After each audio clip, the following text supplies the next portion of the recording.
los escucho, tanto a Jorge Gómez Naredo como a la doctora Leticia Calderón Chelius, y tiene otro sentido después de leer la columna que publica en el Heraldo de México Álvaro Delgado. La titula Morena, la latente ruptura. Y dice así, si me permiten, leo un poco y ustedes comentan. En todos los partidos y coaliciones es sabido que la unidad es condición para el triunfo electoral, sobre todo en una contienda cerrada entre solo dos grandes polos cuyos desprendimientos en uno le suman casi automáticamente al otro, en cuyo escenario hay actores políticos que se cotizan muy por encima de su valor hasta que la realidad los exhibe en su real dimensión. En México la coalición opositora tiene una unidad muy endeble, más por sus protagonismos que por sus propias contradicciones, pero en la gobernante que encabeza Morena, la ruptura está latente y del rumbo que tomen los rebeldes dependerá si se refrenda en 2024 el proyecto del presidente Andrés Manuel López Obrador o si se descarrila. Un factor estratégico es el partido Movimiento Ciudadano, y otro es el senador Ricardo Monreal, presidente de la Junta de Coordinación Política del Senado y coordinador parlamentario de Morena, cuya ruptura de con el oficialismo no solo implicaría un senador menos en la bancada, sino la pérdida del articulador con legisladores de otros grupos parlamentarios justo al inicio de un año clave para 3 reformas fundamentales para el proyecto de López Obrador: la eléctrica, la electoral y la de seguridad.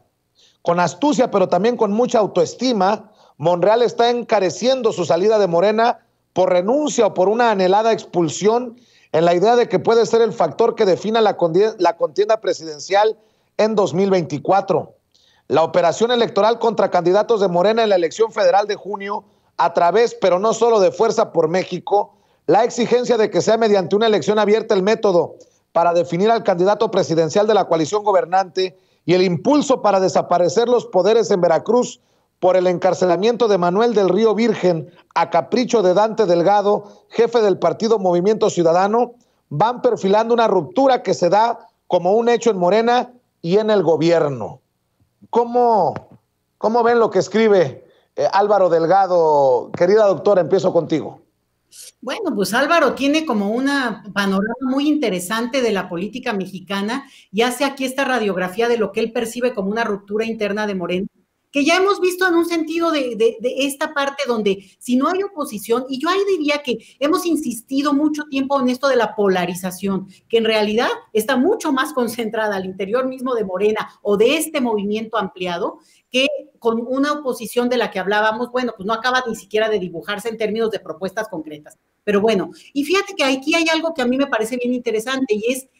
digamos, más allá del artículo de Álvaro, y es, al final de cuentas, parece ser que están mostrando que tienen más la razón. Movimiento Ciudadano, que está logrando posicionarse como el que podría jalar, al final de cuentas, a un candidato desertor o ubicarse como esa alternativa político-electoral, que el intento de Claudio X González. Porque estos partidos que se unieron aún sin tener identidad compartida y que finalmente decidieron andar juntos, pues no lograron el éxito que querían en términos estrictos de lo que buscaban en las elecciones intermedias. Y en cambio, Movimiento Ciudadano que dijo, no, yo me deslindo, ahorita lo que está aprovechando es a río revuelto, vamos a ver cómo avanza, y ciertamente en el caso de este político de tanto colmillo, ¿no? Como es Monreal, pues es un personaje que puede ser fácilmente, digamos, no sé si fácilmente, pero por lo menos sí se vislumbra como un candidato bisagra que se puede mover a un lado o al otro sin demasiada problemática ideológica.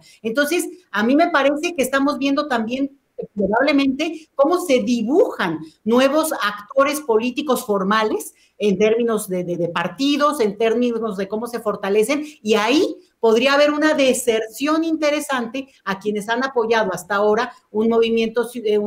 como el de Claudio X González, que finalmente busquen, ¿no? Literalmente, hueso, pues, ¿no? Y que entonces se empiecen a sumar a las filas de Movimiento Ciudadano. Iría yo más por esa línea que cuestionar el panorama que plantea Álvaro, porque también me parece un poco incipiente, porque al final no sabemos bien qué están jugando detrás estos políticos que finalmente saben muy bien que viene un proceso muy delicado en términos de reformas y de apoyo, y que